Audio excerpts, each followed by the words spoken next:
भैया रो राम राम नमस्कार। हमें तो चिंते हुई यो नाम है हमारा सचिन चौधरी। कोरोना को ऐसो समय हतो जब बहुत सारे लोगन ने अपने लोगन को खो और ऐसो दर्द मिले जो शायद पूरी जीवन भर याद रहे। लेकिन ये कोरोना के काल में पत्रकारिता करत करत कई सारे लोगन ने जान गंवाई और इन सब लोगन की यादन को सहेज में कोई अद्भुत काम करे है मध्य प्रदेश के वरिष्ठ पत्रकार देवश्री माली जी ने। और ग्वालियर से मूल रूप से वे ताल्लुक़ रखते हैं और वरिष्ठ पत्रकार हैं और एक बहुत अद्भुत किताब उन्होंने लिखी बिछड़े कई बारी बारी। और ई को कल शुभारंभ है मध्य प्रदेश की विधानसभा में, ई को लोकार्पण है और देवश्री माली जी हमारे संग हैं। भाई साहब, बिछड़े कई बारी बारी बहुत तकलीफ लोगन ने भोगी है। हम और आप भी कई बार बीच में कभी पे चर्चा करत रहे। ई तकलीफ पे लिखबे को ख्याल कैसे आओ? देखो ऐसा है, कोरोना से हम चपेट में आए और अस्पताल में भर्ती थे। बस में बहुत सारे लोगन के मैसेज आ रहे थे कि ये बीमार हो गए, वो बीमार हो गए। सब लोगों को खबर भी कर रहे थे कि भैया इनकी ये मदद कर दो, उसकी मदद कर दो। लेकिन इतने असहाय थे कि ना तो जा सकते थे और खुद भी एक तरह से जान हथेली पे थी। उसी समय हमने देखा कि हमारे बहुत सारे साथी हमारा संग छोड़ के चले गए और दुर्भाग्य ये कि हम उनके अंतिम संस्कार तक में शामिल नहीं हो पाए। जब हम ठीक होके आ गए तब भी अंतिम संस्कार हुए, लेकिन घर से निकलने की स्थिति उस समय थी नहीं। तो उसके बाद हमको लगा कि पूरी जो दुनिया है उसमें बहुत सारे लोगों ने इसमें संघर्ष किया कोरोना में, और सबका अपना अपना डॉक्यूमेंटेशन कोई ना कोई करता है। स्वास्थ्य कर्मियों का है, सरकार का है, राजनीति का है, सब लगे थे। केवल पत्रकार ही नहीं लगे थे, सब ने अपनी क्षमता से ज़्यादा लोगों की मदद करने की कोशिश करी। लेकिन हमने महसूस किया कि पत्रकारों का कहीं कोई उल्लेख नहीं होगा, क्योंकि पत्रकार एक ऐसी क्या कहें चीज़ है, या पत्रकार एक ऐसा व्यक्तित्व होता है जो होता है तब होता है, और जब नहीं होता तो उसकी फैमिली का या उसके परिवार का कोई अस्तित्व नहीं होता। ये और किसी में नहीं लगता। फौजी का लड़का होता है तो फौजी का लड़का कहा जाता है, उसके साथ फौज होती है। सरकारी अफसरों के लड़के होते हैं तो उनके कहा जाता है जिनके बेटे हैं, इनके कर्मचारी थे। पिताजी चपरासी का भी बेटा चपरासी, सरकार उनकी मदद करती है। मदद की बात तो चलो अलग बात है, लेकिन आइडेंटिटी कुछ नहीं होती। तो मुझे लगा कि ये पेंडेमिक 2000 मतलब 1914 के बाद अब पहली बार फिर आया है हम लोगों के जीवन में। तो अगर जाको इतिहास लिखा जाएगा, जहाँ पर रिसर्च होगी तो कैसे होगी, और वहाँ में हम कहाँ होंगे, हमारे वो साथी कहाँ होंगे जिन्होंने जान गंवा दी। तो मुझे लगा कि उनके लिए एक आदरांजलि मान के चलें, या एक डॉक्यूमेंटेशन ऐसा किया जाए ताकि जब भी पूरी दुनिया में पेंडेमिक का इतिहास दर्ज किया जाए, उस पर रिसर्च हो, तो हमारी भूमिका की भी उसमें उल्लेख हो। तो जब इस पर बातचीत हुई, हमारी ग्रामीण पत्रकारिता विकास संस्थान ने ऑनलाइन जब बातचीत करी, तो आइडिया तो सबको पसंद आया, लेकिन ये था कि जी हो नहीं सकत कि कठिन काम है। पूरे मध्य प्रदेश में ऐसे पत्रकारों को ढूंढो और फिर उन पर काम करवाओ और करवाना, ठीक है।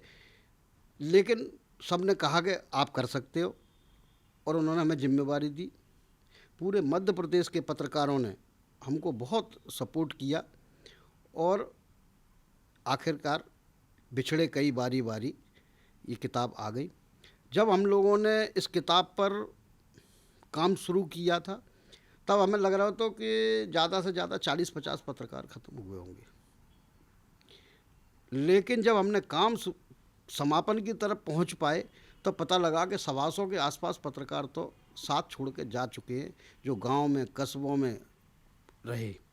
और इसमें हमने उनके संघर्ष की कहानी ली है कि किस तरह से वो उनका परिवार ने उन 15 दिन 10 दिन 12 दिन जिंदा रहे, संघर्ष किया। ये किसी के खिलाफ नहीं है, क्योंकि या संघर्ष में ऐसा नहीं कि कोई जिम्मेवार है। हर व्यक्ति, चाहे स्वास्थ्य वाला हो, चाहे समाज सेवी हो, चाहे बाकी लोग हों, हर आदमी अपने क्षमता से अधिक देने की कोशिश कर रहा था। लेकिन हमारा केवल उल्लेख ये था कि हम भी कर रहे थे वो काम। मुझे अभी जो आंकड़े हैं उस हिसाब से लगभग 3,000 पत्रकार बीमार पड़े, उनमें 125 तो हमारा साथ ही छोड़ गए, और भी छूट गए होंगे, हम उनके परिजनों से भी क्षमा चाहते हैं। तो आखिरकार ये सबके सहयोग से ये एक ऐसा दस्तावेजीकरण हो गया जिसके बारे में जो अभी लिखा है सोशल मीडिया पे लोगों ने रिसर्च करके, उस हिसाब से तो ये भारत में नहीं दुनिया में पत्रकारों का पहला दस्तावेजीकरण है कि कोरोना काल में जिन्होंने अपनी शहादत दी है। जी तरीके को आपने लेखन करे, बहुत सारी में कहानियाँ हुई हम भी पे पढ़ें, तो आपको दर्द का समझ में आओ। दर्द एक तो अपनों को खोबे को है, बाकी सहयोग को भी है, समाज को सहयोग, सरकार को सहयोग। ई के बाद क्योंकि पत्रकारों की स्थिति कभी बहुत बाहर आत नहीं है, जो अच्छे संस्थानों में है उनको बीमा बीमा मिलेगा, वो एक अलग बात। लेकिन चाहे कोरोना से मृत्यु हो या और कोनो भी कारण से हो, तो वो दर्द भी कहूँ ना कहूँ पूरी किताब में है। नहीं, हमने कही नहीं कि पहले ही हमने ये बात कही कि असली समस्या ये है कि पत्रकार एकमात्र ऐसा व्यक्ति होता है जो होता है तो बहुत बड़ा भी हो सकता है, लेकिन नहीं होता तो उसके परिवार का वजूद ही समाप्त हो जाता है। बाकी फैमिली का कोई परिचय नहीं होता उसके। वो मतलब जैसे कुंभ में बिछुड़ जाते हैं ना, वो समाज से एक मतलब शिखर से शून्य पे वो फैमिली आ जाती है। तो ये एक दर्द जो है वो है। निश्चित तौर पर पत्रकारों ने, सरकारों ने, सब ने मदद की है उनकी, ठीक है। तो लेकिन हमारा बताने का मतलब ये था कि इससे उनके वजूद की रक्षा हो सकेगी कि हमारे परिवार में ये लोग भी थे जिन्होंने पेंडेमिक में जनता की सेवा करने में अपना समय दिया और उसके लिए अपनी जान भी खोना पड़ी। तो ये मध्य प्रदेश के पत्रकारों की ओर से, पूरे मध्य प्रदेश की जनता की ओर से उन सामाजिक कार्यकर्ताओं को एक तरह से श्रद्धांजलि है, डॉक्यूमेंटेशन है कि उनका भी उस कोरोना में लोगों की जान बचाने में, जागरूक करने में योगदान था। लेकिन पत्रकारों को योगदान कोरोना के दौरान जी तरीके को रहो, जी तरीके की पूरी परिस्थितियां रही, समाज के बीच में तो स्वीकार हो पाओ। मैंने कहा ना, देखो स्वीकारता इसलिए नहीं होती कि डॉक्यूमेंटेशन नहीं होता, करना तो किसी को पड़ेगा। अगर वाल्मीकि जी ने रामायण नहीं लिखी होती तो भगवान राम और रावण के बारे में आज नहीं हो पाता ना। दुर्भाग्य ये है कि हम दुनिया का डॉक्यूमेंटेशन करते हैं लेकिन हमारे डॉक्यूमेंटेशन करने का कोई सिस्टम है ही नहीं, क्योंकि हम एक असंगठित क्षेत्र के लोग हैं जिसमें इस तरह की चीज़ें नहीं होती। आज हम आदरणीय गिरजा शंकर जी जो वरिष्ठ पत्रकार हैं उनसे मिले तो उन्होंने कहा कि डीपी मिश्रा जी के काल के बाद ये पहला मौका हमने देखा जिसमें डॉक्यूमेंटेशन पे काम हो रहा है, नहीं तो डॉक्यूमेंटेशन बंद ही हो गया है। तो समाज खुद कुछ नहीं कर सकता, मन में भावनाएं रख सकता, लिखने वाला लिखेगा, टीवी का कार्यक्रम बनाने वाला टीवी का कार्यक्रम बनाएगा।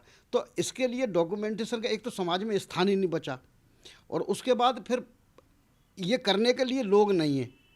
तो मैंने वही करने का प्रयास हमने करा है कि ताकि ये चीज़ें आगे भी बढ़ें, और जब और जगह डॉक्यूमेंटेशन पूरी दुनिया में हो तो ये भले ही हमारे मध्य प्रदेश की कहानी है लेकिन इससे दूसरी जगह प्रेरणा मिलेगी, और ये एक उस तरह का विषय वस्तु होगी कि उसमें उनकी भी भूमिका की चर्चा करना लोगों की मजबूरी हो जाएगी। तो ये इसीलिए ये समाज की ही देन है, हमारी देन नहीं है। इसमें इसका श्रेय हमको नहीं है, सारे पत्रकारों को है, फिर समाज को है, क्योंकि समाज ने ही हमको ये दिया कि हम जिस क्षेत्र में हैं वह क्षेत्र के लोगों के बारे में वो चीज़ें भी लाई जाएं जो चीज़ें समाज को अपनी तरह से दिखाई नहीं देती हैं। तो मुझे लगता है कि ये एक छोटा सा प्रयास है। लगभग कितने पन्ना की किताब है, इकाई की कीमत है और कितने पत्रकारों की में कहानी है? देखो ये किताब जो है वो लगभग 200 सवा 200 पेज के आसपास है, और इसकी कीमत वैसे 250 रुपये है। हमने जो अभी जो 10, 20, 25 किताबें हमने अपने संसाधनों से जुटाई हैं वो हम 200 रुपये में उनको देंगे सब्सिडाइज। और इसमें अब तक लगभग 115 से 120 के आसपास पत्रकारों के जाने की कहानियां हैं। कैसे वो पत्रकार, पहले हमने उसमें 3 पार्ट रखे उसी में कहानी लिखते समय कि पहली तो ये कि भैया वो कैसे कोरोना की चपेट में आए, और फिर कैसे कैसे उनके परिवार ने उस संगठन खतरनाक दौर में उनका इलाज कराया, कितनी परेशानियां झेली और कैसे उनके मौत हो गई। और उसके बाद दूसरा पक्ष हमने ये रखा कि वो पत्रकारिता में कैसे आए, उनकी एजुकेशन क्या थी और समाज को और पत्रकारिता में इनका योगदान क्या था। तो हमने एक तरह से ये मैंने कहा ना, ये किताब किसी के खिलाफ नहीं, किसी के समर्थन में नहीं है, ये तो एक तरह से डॉक्यूमेंटेशन है, ठीक है, कि इन लोगों की भी भूमिका रही है जो दुनिया में बहुत सारे लोगों ने दूसरों को बचाने के लिए कुर्बानी दी है। मध्य प्रदेश में जो बीमार हुए उनको बचाने का एकमात्र उपाय था जागरूकता लाने का सबसे बड़ा उपाय, मतलब सबसे बड़ा साधन था पत्रकार, मीडिया। अगर वो घर में बैठ जाते तो कैसे होता। तो जब सड़कों पे सन्नाटा था, कर्फ्यू था, तब भी पत्रकार मुंह में मास्क लगाए हुए और सड़कों पे घूम रहे थे, अस्पतालों के आसपास थे कि यहाँ ऑक्सीजन नहीं पहुँच रहा है, यहाँ रेमडेसिविर इंजेक्शन की ज़रूरत थी। वो किसी सरकार के खिलाफ नहीं थे, ज़रूरत थी और उसको ज़्यादा दिखाने की कोशिश करते थे ताकि सरकारें भी और समाज भी दबाव बनाए। तो वो बना और उसमें बहुत सारे लोगों को अपनी जान गंवाना पड़ी। हमारे संग रवीन जैन जी भी हैं, वरिष्ठ पत्रकार भोपाल के। भाई साहब, जी तरीके की किताब है, कैसो अद्भुत प्रयास है देवसी माली जी को। देखिए, जब देवसी माली जी इसको लिख रहे थे तब इनने मुझसे कही थी कि इस तरह में क्या मदद कर सकते हैं। तो हम सब लोगों ने, कई पत्रकार, चाहे वो इंदौर के हों, भोपाल के हों, ग्वालियर के हों, सब ने मिल के इसमें लेखन किया। जो पत्रकार साथी छूट गए, देवसिंह माली जी की जो ये जो कल्पना है, ये जो आकल्पन है, वो अद्भुत लगा मुझे। और मैंने देवसिंह माली जी से कही थी कि तुम जाए लिख लो किताब है, जब किताब लिख के तुम तैयार रह जाए तो जाकर भोपाल में विमोचन तो मैं कराऊंगा। और मैंने यहाँ जब किताब जैसी आई है मेरे हाथ में, सो ही मैंने मुख्यमंत्री से बात करी, मैंने कमलनाथ से बात करी और मैंने सबन से बात करके हैं और जहाँ किताब के विमोचन की भूमिका पूरी बनाई ली है। कल विधानसभा में जो मानसरोवर हॉल है वहाँ पे जाकर विमोचन होगा और स्पीकर साहब को धन्यवाद के बिन ने हमें हॉल भी दो और सारी सुविधा सरकार ने हमें इस बात की दी है कि कल इसका विमोचन होगा। और ये केवल विमोचन नहीं है, एक तरह से हमारे जो पत्रकार साथी हमसे छूट गए हैं, मैंने बहुत बड़ी श्रद्धांजलि होगी कल के कार्यक्रम के लिए। तो आपके चैनल के जरिए मैं सबन से विनती करता हूँ कि सब जने आए जा कार्यक्रम में और अधिक से अधिक शामिल है और अपने जो साथी छूट गए हैं उन्हें श्रद्धांजलि देवें। तो भैया, जब किताब जरूर पढ़ियो, का के पत्रकार एक ऐसी कौम है, हम खुद भी पत्रकार हैं, तो पता है कि कई बार बहुत ऐसी जगह पे काम करत जी को ना तो सिरे मिलत और कभी कोई घटना हो जाए तो फिर तो कोई सुनवाई है ही नहीं है। सो जितने कोरोना के दौर में स्वास्थ्य कर्मियों ने, पुलिस कर्मियों ने, सफाई कर्मियों ने जो तरीके से कोरोना योद्धा के तौर पे योगदान दो, ऐसी ढेरों पत्रकारों को भी कोरोना योद्धा के तौर पे इस समाज को योगदान है और जब किताब उन्हीं को श्रद्धांजलि है। सचिन चौधरी, बुंदेली, बौछार के लाने।